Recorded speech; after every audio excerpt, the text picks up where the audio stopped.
ہم نے موسیٰ کو وحی بھیجی کہ راتوں رات میرے بندوں کو لے کر نکل جاؤ، تمہارا پیچھا کیا جائے گا۔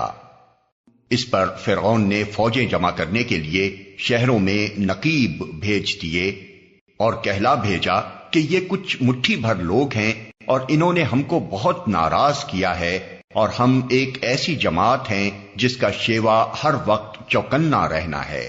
اس طرح ہم انہیں ان کے باغوں اور چشموں اور خزانوں اور ان کی بہترین قیام گاہوں سے نکال لائے۔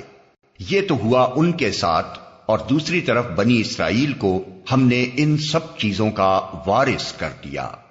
صبح ہوتے یہ لوگ ان کے تعاقب میں چل پڑے۔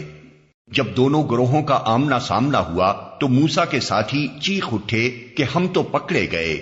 موسیٰ نے کہا، ہرگز نہیں، میرے ساتھ میرا رب ہے، وہ ضرور میری رہنمائی فرمائے گا۔